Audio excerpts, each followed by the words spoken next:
Or do the rich people cringe and say, don't tell them that, Rob? Yes. Don't tell people what you know. Right. Keep them poor.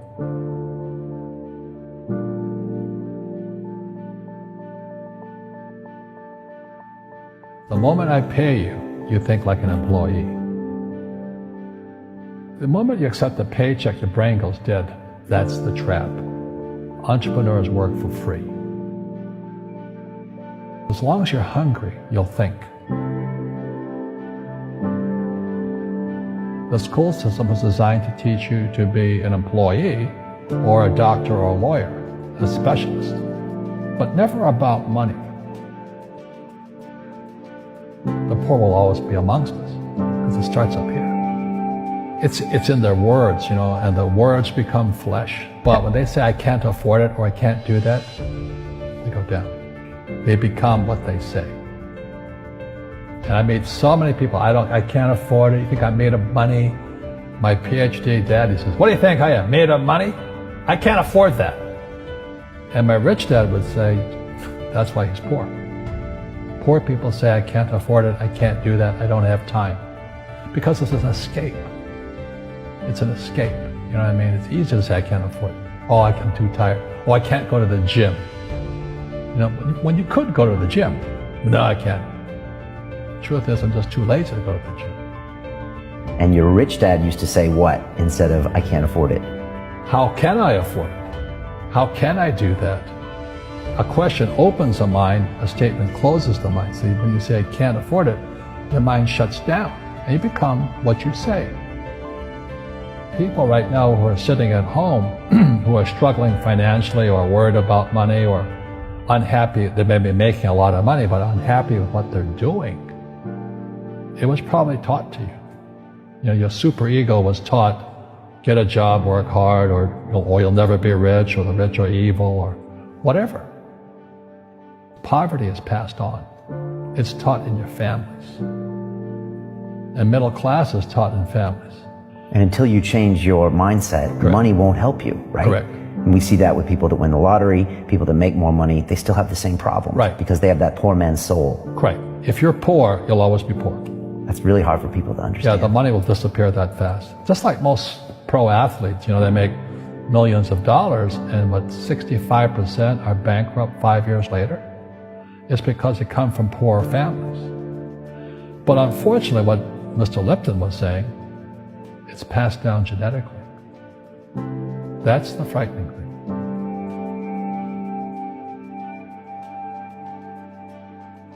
If you don't want to learn it, I can't help you. I have bad luck too. I've had financial crashes. I've had people stab me in the back. But they're all good because I grow from it. And that's spirituality. People who are afraid of making mistakes, like they teach in school, they don't ever grow. Because spirituality is there's good and there's bad. There's right and there's wrong. There's up and there's down. Most people only want to be right. They only want to be positive. Well, you can't have that. That's not reality. And the average person, the reason they're poor is they haven't failed. They play it so safe. They haven't made any mistakes like they taught in school. That means they don't learn anything. That's why the school system's actually fundamentally corrupt. It's anti-education. But the average guy is standing there, oh, I'm an A student, I'm going to do this all on myself. And a bunch of rugby players run you over, and you go, well, they're not playing fair. You're playing stupid.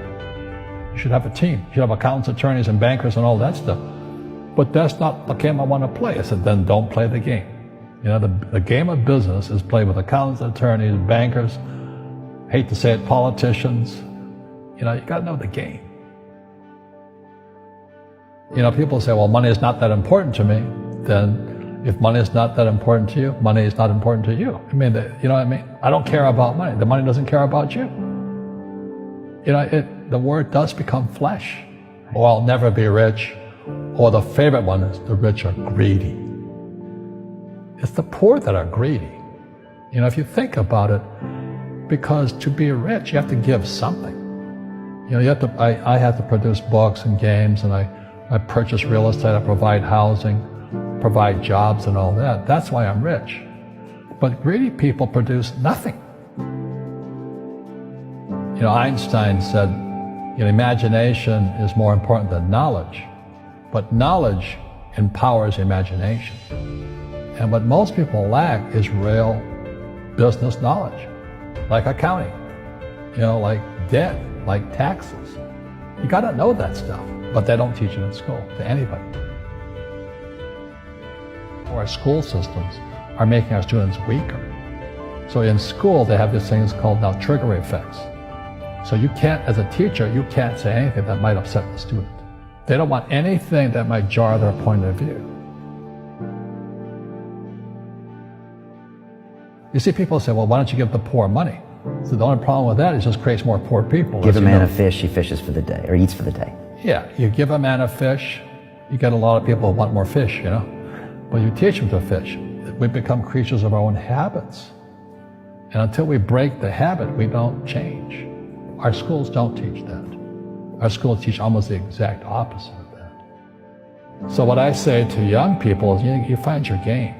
So my game financially is business, number one. Second is real estate. And that's why I pay no taxes. That's why Trump pays no taxes.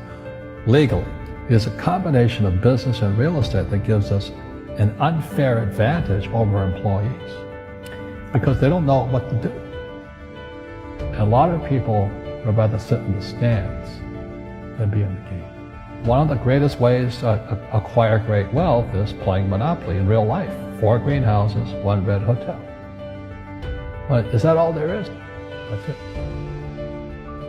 Robert, if I could give you some kind of a magic phone and you could make a call to the 20-year-old Robert Kiyosaki and give that young man a bit of advice, what would you tell him? I would just say keep going. Just do what you have to do. Just live it to the fullest, which I did. Nothing I ever did made sense. Could you imagine quitting a $120,000 a year job for $200 a month to go fight in Vietnam and almost die? It didn't make sense, but it was the best decision I made at that time. And I think what most people do is they let their parents or their friends talk them out of life. So afraid of failing. But failing is how we succeed. You look at guys like Edison and all that. They failed like 1,014 times before he invented the light bulb. Our schools punish you for making mistakes. That's why we have so many people who are so afraid of admitting they make mistakes or afraid of failing.